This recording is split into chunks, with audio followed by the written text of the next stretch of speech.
Hey everyone, how's it going? Welcome back to another of my Terminal Directive cards series. In this episode, we will feature another card from Terminal Directive, and beyond doing what you usually do in a pack review, we go above and beyond by analyzing the pros and cons of the card, not just in a theoretical sense, but also in practice in an actual game. Today's card of the day is none other than... Who's that Pokemon? My name is Bolo Santosi. I am the leader of the revolutionary army known as the Reapers. You are the Skorpio, no? Well, close enough. We are going to be playing Skorpios today, and this is something that I've been holding off for quite some time. There are lots of ways to build it, but today we will default to the most obvious synergy. But first, little do people know, one of the most unique things about Skorpios is that it is a subsidiary, the first such ID with such a subtype. But anyway, as I was saying, the synergy is better than the one card that it synergizes very well with is Marcus Batty. When combined with Trash Program subroutines, Marcus Batty can allow you to rig shoot at will, and combined with the exile power of Skorpios, this could lead to a very powerful combination where the runner could be locked out, perhaps indefinitely. Here's our deck list. Well, not much to say. It's a very standard deck list, but some interesting card choices. We'll go through them from top to bottom. Agenda Suite is geared towards positive tempo agendas. Normally you want to play the 3-2s. Project Atlas is arguably the best Wayland agenda, but we want net positive tempo agendas, and Oak Town Corporate Sales Team give you that. Because this deck doesn't have a lot of money, we need to make up for that with the agenda composition, and that's why we have this. Signal Jamming's a very cheeky one-off, but it shows up one key weakness. I have a feeling this deck will be very weak to decks with SMC and Conspiracy Breakers. These decks are able to contest our servers and tutor up the correct breaker on the go, which is not what we want, so Signal Jamming might help against that. We have Best Defense as well, a little out against Tag Me runners, but also pretty useful for sniping away some zero-cost cards. You'll never know when that will come in handy. Paywall Implementation is a direct answer to one of Skorpio's strongest counters, none other than Employee Strike. This deck kind of falls apart if you can't play if you get Employee Struck. So having paywalls to turn that off, along with hostiles for scoring to turn off enemy currents, is very important. Finally, we have Excalibur. This is one of the strongest eyes in the game right now because against decks without a solution, an AI solution, you can perhaps lock them out with Excalibur. Since we're already running Marcus Batty, one very good side use for Marcus Batty is to use Marcus Batty on an end run. If they have already encountered an Excalibur before this and couldn't break it, what this means is that they cannot rerun the server, which is very useful. That upgrades Marcus Batty into basically a Caprice Nisei. If they lose the first side game, they'll not get through again, which is very, very handy for scoring agendas. So yep, that's the deck. Let's watch it in action.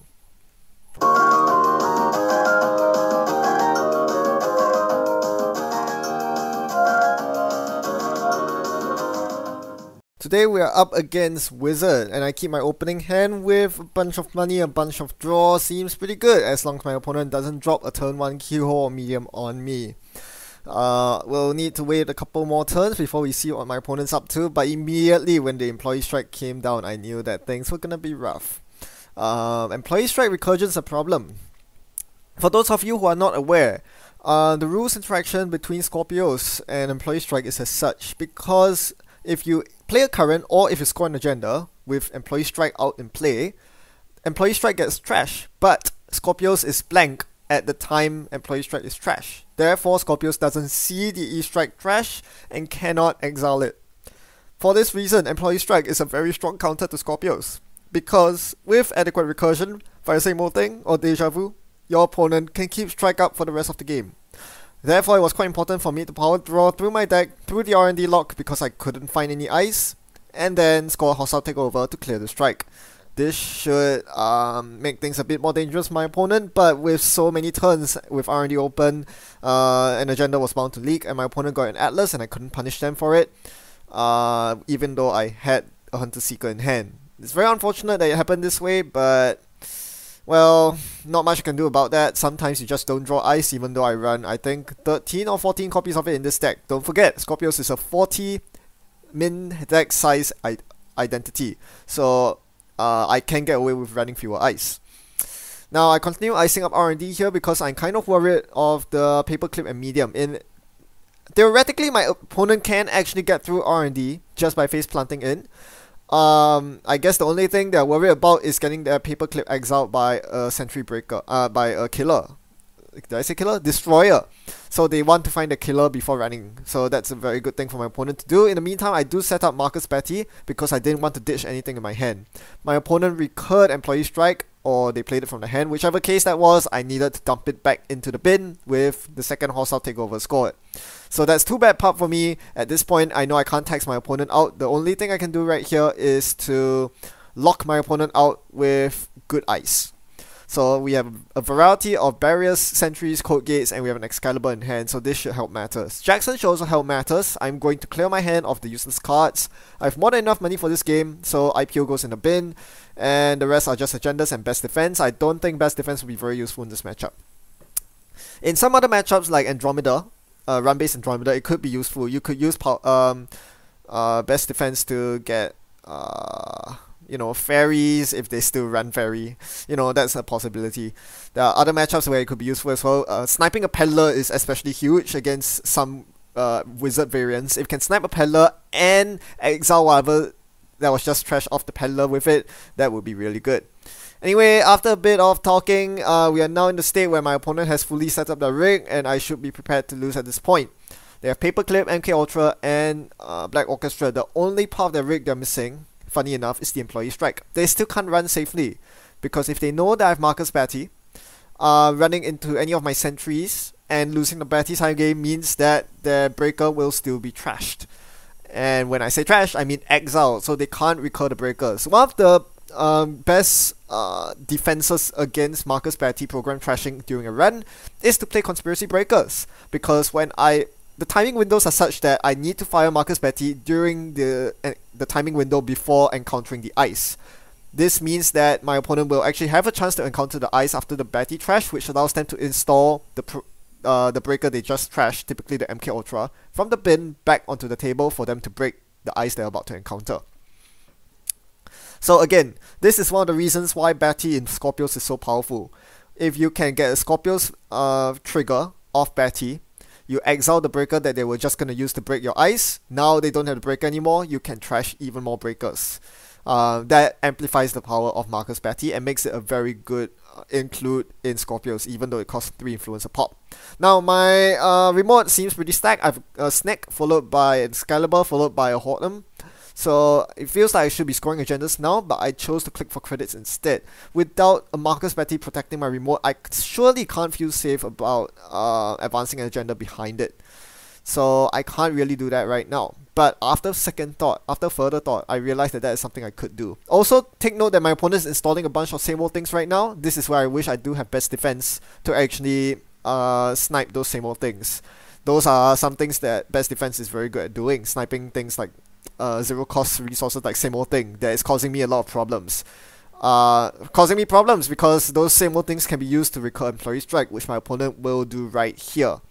Now that I've shown an agenda I wanted to advance, my opponent can simply just lock my remote, play an Employee Strike, and then run my remote. This way, not only will they guarantee fetching an agenda, more importantly, they won't have to worry about Hunter Seeker too much, because with Employee Strike up, Hunter Seeker means that I cannot exile whatever I was going to trash. So that might be a problem. But not in this case. Firstly, I res Excalibur here. I do not want my opponent to get any more runs, and I know they can't break Excalibur. I know they don't run Parasite, so this is fine. Then on my turn, I play Paywall into Hunter Seeker, exiling the MK Ultra. I reckon my opponent is running 2 of each breaker. Therefore, they have no more sentry breakers. Ha ha ha. Ha ha ha. Now the game begins. My opponent gets the Employee Strike back on the board, but I'm about to toss them a sapper their way. But first, let's rest the Horton as the outermost to tax them just a wee bit. Then I will have the sapper on R&D to snipe a program of my choice.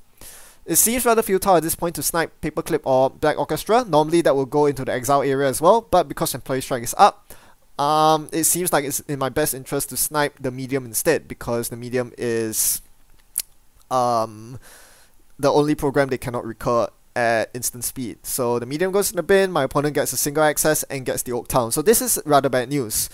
Because I don't have a Hunter Seeker out right now, it means that I cannot punish my opponent for their aggressive playing. And as you can see here, when Employee Strike's active, this is what they can do. They can run through Sapper, get their Paperclip trash, but then reinstall it when encountering the wraparound later. So now I can't actually play my second Hunter Seeker. It's somewhere in my deck, but without it, I cannot snipe that Paperclip or the Black Orchestra to win. This is one of the few problems of playing too few Hunter Seekers. I have only 2 copies in my deck, maybe I really should have 3. In any case, yeah, if I had a Hunter Seeker, I'll just do the same thing as last turn. Play Paywall, play Hunter Seeker, kill that Paperclip. Now R&D is completely locked. But since that's not the case here, I'm forced to go on the defensive, and I cannot rely on Hunter Seeker for the rest of the game. Instead, I have to lean on my Excalibur as well as my Sentries. A couple of Snacks in the deck, Sappers in the deck. They need to pull the heavy lifting for me. They need to keep the runner out, despite their rig being Black Orchestra and Paperclip. Alright, so my opponent levies and draws through the deck thick and thin. Yeah, sorry, thick and thin is not the right phrase here. Turning a thick deck into a thin one. With so many errant counters, they get such a huge hand. It's almost CI-esque, but nope. They are looking for the Employee Strike, they couldn't find it. I played a Paywall to cover up the Employee Strike, forcing them to levy and find another copy of Employee Strike. In the meantime, I need to find a way to score these agendas, and no better way there is than Marcus Batty, which is now in the bin. So I'm going to click for credit for now, or rather click for cards. Next turn, I'm going to install Advance the Oak Town and put a Batty on the remote with friends. That is my plan. You'll notice that I also, through this time, accumulated a rather decent HQ. I have a Morceless that's triple advance into a Marcus Batty. The Marcus Batty here, actually, I do intend to use it to defend against any rogue vamps that might be coming my way, but really the primary purpose of it is to actually deal 3 net damage. I think the 3 net damage could be absolutely crippling if they hit the right pieces from my opponent's hand, and they probably won't see it coming. So that's what I plan to use Marcus Batty for.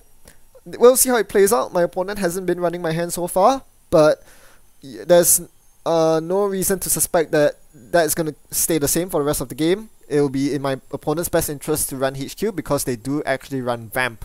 I think we saw that on the first run through of their deck, and that is something I'm rather conscious of as my credit pool continues dwindling. We have Marcus Batty on the remote, and once again note that my opponent is on match point, so I need to score this agenda. If they steal it from me, they win the game. That Oak Town's in the remote, and they can get a go at it. They install a prepaid, and I think there's no reason my opponent wouldn't just run right here, seeing that they have found their Employee Strike. Not only do they run, they find a knife as well, which deters me from rezzing any barriers. The good news is that there are no barriers on this remote. The only end run is on Hortum, which is a code gate. So that's completely fine. My opponent will run straight into the snack, and this will punish my opponent real hard. I'm thinking about the item to trash. It's going to be the Black Orchestra.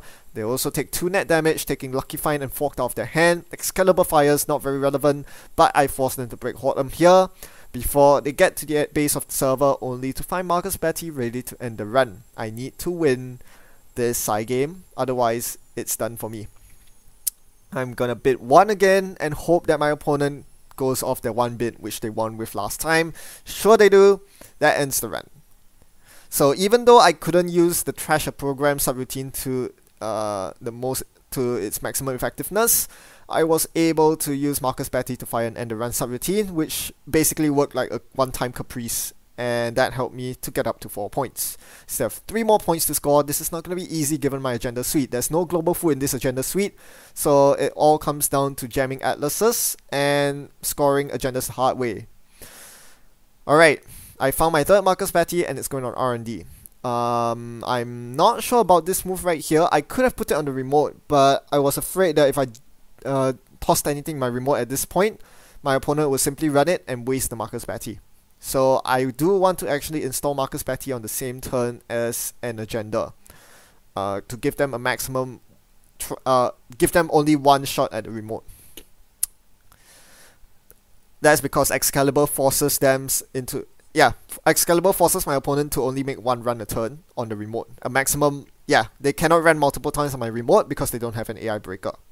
So that's actually a very key thing about the board state right now. It's actually the Excalibur on the remote that is actually keeping me in play. Now my opponent does a very smart move here. They spoon the remote. It doesn't look like a smart move at first, but this actually forces me to do a lot more work. I need to replace the Hor on the remote with a new end run, because otherwise I won't have an end run subroutine to trigger when I do decide to go for Marcus Batty on the remote. So this was actually a very smart move from my opponent, even though it cost them program and 2 net damage running through the snack. That being said, the snack is also doing a lot of work for me, and that might end up being one of my saving graces. Now, the sales team appears. I'm gonna score it next turn, assuming nothing too bad happens, but seeing that there's a vamp in the bin, I'm really scared.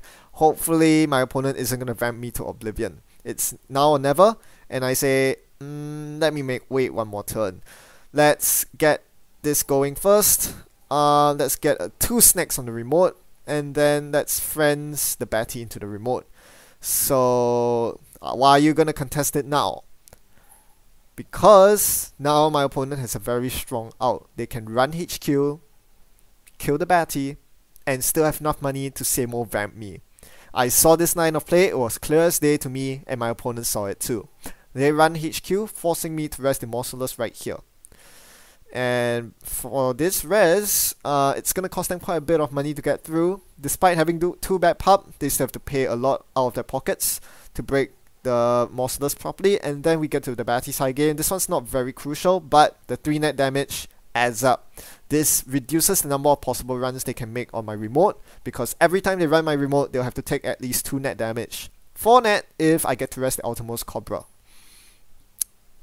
So yeah, the 3 net damage is starting to add up, and right now it suddenly seems like my win condition has changed from scoring 7 agenda points to flatlining my opponent. It's crazy, but that's how it works.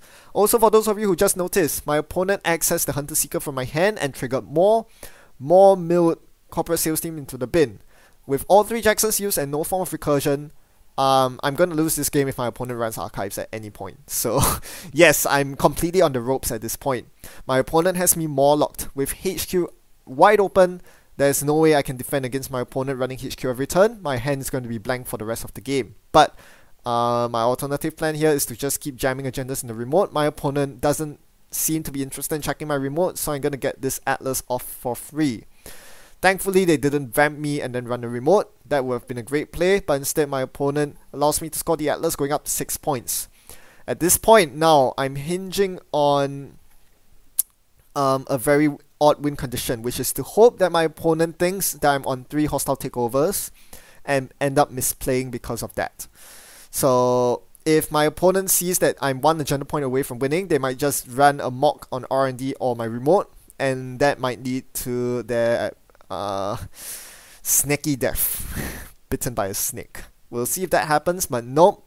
My opponent does the right thing here. They suppress my money, preventing me from scoring with a timely vamp. Even though I have Morcelus on HQ, they are still able to break it rather easily and take me down to 0 credits, meaning that I can't score agendas, and yeah, there's not much I can do here. I draw into signal jamming. Okay, so this is not an agenda, and this is not going to be very useful because my opponent doesn't have any SMC or any conspiracy breakers in the bin. But what I can do here is to drop signal jamming into the remote and make them think it's my 3rd copy of Atlas, thus forcing them to run the remote, hopefully hitting the 2 net damage on the snake along the way. But nope, very smartly run archives to fetch the CST that was milled with more for the victory. So that was actually a very surprisingly dynamic game. It came down to the wire. Really came down to the last 2 cards in my deck. And lots of big plays from my opponent, big plays from me as well, but slightly fewer. So I think that was a pretty good showcase.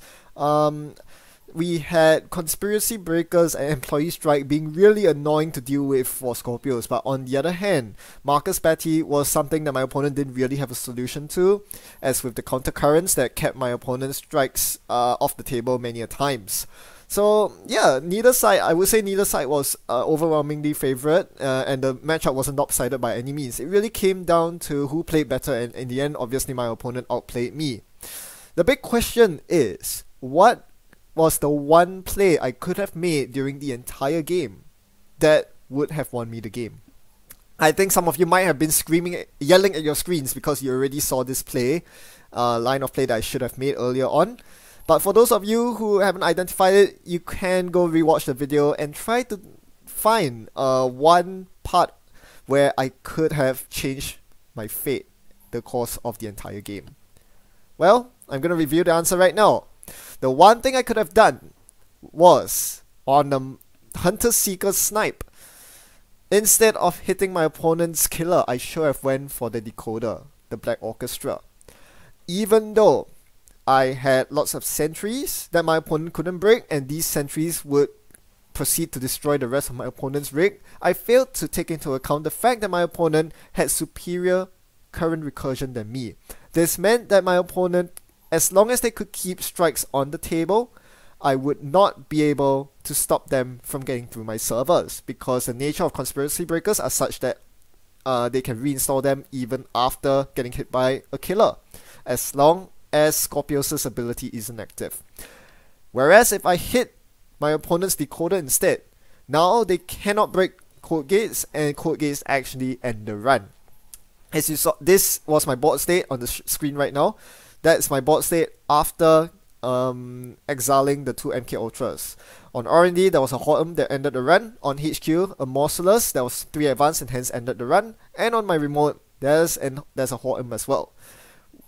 If my opponent didn't have Black Orchestras, they would not be able to get past this ice at all. They couldn't use Spoon, they have no way to bypass it, they have no backup breakers. The game would have been over. My opponent would have been completely locked out. They would have to concede at that point, because there was no way they were going to get agendas from any of these 3 key servers. So this was the one play that I should have made that would have easily won me the game. That was a big misplay from me. I should have taken into account the fact that due to having strike recursion, exiling Black Orchestra would have been the right play. So, as you can see, skill actually still matters in this game. It's not all about luck or, winning Batty side games, although that does help to a certain extent. There are some other cards that are not that easy to play around with. These are true hard counters for this deck. Rumor Mill seems like it, because it turns off one of your big win conditions in Marcus Batty. But, well, now's the time to cue the hit tappy guy, roll safe. If Rumor Mill is active, Strike's not active, this means that they cannot actually defend against your snipes, and to put things and to make things harder for the runner, Rumor Mill is actually one of the easiest hit cards to play around. All you have to do is to play a paywall implementation during your turn that trashes Rumor Mill and activates Skorpios. You can just use Skorpios to remove Rumor Mill for the rest of the game, turning your Batties back on. The true hard counters are Sacrificial Construct. This is a card that is very hard to play around, if not purely impossible, and is one of the reasons why I have best defense in the deck. Sacrificial Construct nullifies both Hunter Seeker and Batty. Skorpios cannot fire if Hunter Seeker and Batty don't even work in the first place, and yeah, Sac Construct just defends it very well. There's really not much you can do about this except to try and try and try again. The number of Batties you have and the number of Hunter Seeker fires you can have are very limited, however, so this is what makes this matchup almost impossible if you're up against someone running 2 or more Sac Constructs. Blackmail and Account Siphon are also very tough cards to deal with. Blackmail ensures that your agendas become theirs because you can't score in remotes, and Account Siphon ensures that you can't score at all because you're too poor. The worst thing about Account Siphon is that if they steal an agenda and then siphon you down to 0 credits, you won't have the money to play Hunter Seeker. That's the worst thing of all. The only solace in this is that as long as they're not running it in conjunction with Employee Strike, at least they won't be able to recur Blackmail and Account Siphon as much as they usually do, because obviously you can remove these powerful run events with Skorpios. So yep, that's all for this video, and hopefully this gives you an interesting take on Skorpios. It's really conventional, but at least it shows you the nuances of this archetype and the matchups, the random matchups that you can possibly face. Now I have a quick announcement to make for this video. Because this weekend is going to be a huge one for netrunners around the world. Americans will have their nationals to be attending at ETX, while Europeans will be busy at UKGE attending the Euros Championship, the inaugural Euros Championship. As such, I expect that most of my audience will not be tuning in into my channel during this weekend, and as a result, I will not be posting videos until Monday at earliest. I personally will also be competing, so yep. The content production will have to take a bit of a break. Hopefully everyone understands. Yeah, but the good news is, however, that because this is one of those rare chances where you get to meet up with players from all around, this is a very good chance to get some Euros related content going. So no promises yet, but I'll be looking to do something special. Well, that's it from me for now. And until next week, I'll see you all. Till then, as always, happy net running.